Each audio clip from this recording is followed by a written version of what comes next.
Ni matumaini yetu kwamba uko poa na ni mzima wa afya njema kabisa. Tutumie fursa hii kuweza kukaribisha tena katika Jamii Leo ya siku nyingine tena tunapokuletea habari, hoja pamoja na muhtasari wa maoni ya watumiaji wa mtandao wa Jamii Forums. Mimi ni Ramadhan Goda. Nami ni Khadija Mzee, tayari kabisa kuanza na habari ya kwanza kwa siku ya leo, ambapo tunaambiwa kwamba vijana wa mtaani kupelekwa kambi za JKT. Ikiwa ni habari tunayofungua nayo Jamii Leo kwa siku hii ya leo, ndani wake unasema serikali inakusudia kuwapeleka katika kambi za JKT vijana wa miaka wenye umri zaidi ya miaka 18 ili wakajifunze stadi za maisha. Tuambie kwamba haya yamesemwa leo na Waziri wa Afya, Maendeleo ya Jamii, Jinsia, Wazee na Watoto, Mheshimiwa Umi Mwalimu wakati wa mahojiano maalum katika kipindi cha kutekeleza kinachorushwa na television ya taifa, yani TBC1. Waziri Umi Mwalimu amesema hatua hiyo inalenga kuliwezesha kundi hilo la vijana kujihusisha na shughuli za uzalishaji mali badala ya kuzurura hovyo mitaani, sambamba na kujihusisha na tabia na vitendo vinavyokiuka maadili katika jamii.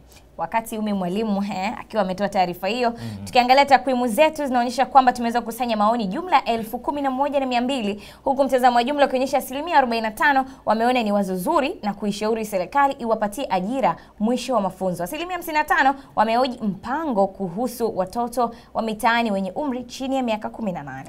Hizo ni takwimu. Tuangalie maoni. Nini ametuandikia mdau wetu? Nzuri Pesa, hilo ndio jina lake, lakini maoni yake anasema wale wa miaka 5 hadi 10 wanaorandaranda mitaani wakivuta gundi wana mpango gani nao? Nilitamani sana kuoji, lakini nikaishia kusikiliza tu. Wakati ameishia kusikiliza tu, huyu mwingine anaitwa Liwaya akisema kwamba nakubaliana na hatua ya kuwapeleka watoto wa mtaani makambini, kwani kukosa wazazi au malezi si mwisho wa kupata fursa. Rwanda wao wana utaratibu wao kwa watu wa aina hiyo. Hiyo ni habari yetu ya kwanza na hayo ndio maoni ya wadau wetu. Tuende katika habari yetu ya pili na sasa tunaelekea huko nchini Marekani ambapo Obama afuta mkutano na kiongozi wa Ufilipino. Naam, tunaambiwa kwamba rais wa Marekani Barack Obama amehairisha mkutano wake na rais wa Ufilipino Rodrigo baada ya rais huyo kumwita Obama mwana wa kahaba. Naam, lakini habari hiyo haikuishia hapo. Obama awali alisema kwamba angemuuliza kiongozi huyo wa Ufilipino maswali kuhusiana na mauaji ya kiholela ya watu wanaotuhumiwa kuhusika katika ulanguzi wa dawa za kulevya nchini Ufilipino. Lakini Rais Duterte ambaye anatekeleza mauaji hayo alisema iwapo hilo lingefanyika, putang ina, hilo ni neno la Kifilipino likiwa na maana mwana wa kahaba, nitakutusi katika mkutano huo. Na maafisa wa Obama wamesema badala yake kiongozi huyo sasa atakutana na rais wa Korea Kusini. Naam, hiyo ni habari yetu ya pili. Tukaangalia takwimu zake. Jumla ya maoni tuliweza kukusanya ni 1,770 na zaidi, lakini mtazamo ukionyesha kwamba 50%, yani nusu ya wachangiaji, wameona alichofanya Rais Rodrigo si ungwana. 50% wanaunga mkono kwa kuwa vita dhidi ya kuuza madawa ya kulevya si ya kubeza. Naam. Tuangalie basi umeweza kutuandikia nini katika mitandao yetu mbalimbali. Huyu wa kwanza anaitwa Magoe akisema wakati mwingine kutetea haki za binadamu kwenye kosa linaloweza kuleta kifo kwa binadamu ni ujinga. Wamwache Rais Rodrigo afanye kazi bana. Hata mimi ningekuwa rais ningepambana sana na hawa watu.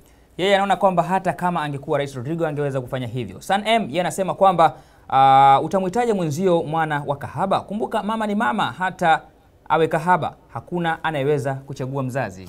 Na sasa tuelekee katika kipengele kingine cha mahusiano. Hapa tunakutana na hoja yake Amoxlin akisema kwamba kwa nini tukiwasaidia wenza wetu kazi za ndani heshima inapungua sana. Hoja yake anaieleza kama ifuatavyo: kwa wale mnaoishi maisha ya uchumba au ndoa, naamini mnakumbana na uzoefu mpya kadiri siku zinavyosonga. Hawa wenza wetu wa kizazi hiki wanastaajabisha kidogo, kwani unapoamua kumsaidia kazi za ndani kama kuosha vyombo, kupika, kuandaa meza au kuondoa vyombo mezani baada ya kula, basi jiandae na kupangiwa jukumu mojawapo kati ya hayo kwamba ni lako la kila siku. Na anaendelea kwa kusema kwamba kadri siku ziendavyo utakuta sasa anajitia hata ugonjwa hewa ili tu upike na kufanya kazi zote, maana anajua unaweza. Mwanakulitaka mwanakulipewa. Asema wakina dada, kuna wanaume wanajua kazi za ndani zote, ila wakiingia kwenye ndoa wanajifanya hawajui hata kupika uji kutokana na tabia zenu za kubweteka mnaposaidiwa. Sasa anauliza, kwa nini tukiwasaidia heshima inapungua? Mnataka tuache? Akiuliza hivyo, inatupa fursa ya kwenda kuangalia takwimu. Jumla ya maoni 1500 tuliweza kukusanya, huku mtazamo ukionyesha asilimia 40 wameshauri kusaidiana kazi kufanywe kwa kiasi ili kulinda heshima. Asilimia 60 wameona hakuna tatizo kabisa katika kusaidiana kazi kama mnapendana, ila tu heshima iwepo. Naam. Huyu mwingine sasa katika maoni, tuanze na huyu wa kwanza, anaitwa Ndege John, akisema inategemea na aina ya huyo mwanamke. Wengi wa leo heshima hamna, hata kama usipojipendekeza kufanya kazi. Cha msingi wewe endelea kufanya, kwa kuwa ni muhimu mkisaidiana kazi, au acha kabisa kufanya hizo kazi. Vladimir, sijui kama ni Vladimir mwenyewe, lakini anasema kwamba inapendeza sana mkiwa mnasaidiana kazi za ndani, lakini wanawake wengine ukimsaidia ndio imekula kwako. Uweza kwa Vladimir wa Kiswahili. Hatari. Na ndio maoni yake hayo yanatufikisha mwisho kabisa wa kipindi cha Jamii Leo kwa siku ya leo. Mimi naitwa Khadija. Mimi naitwa Ramadhan Gode, lakini tusikuache bila kukusisitiza kwamba endelea kutufuatilia katika mitandao yetu mbalimbali ikiwemo Facebook, Twitter, YouTube pamoja na Instagram. Cha kufanya andika Jamii Forums. Shukrani kwa wote. Bye bye.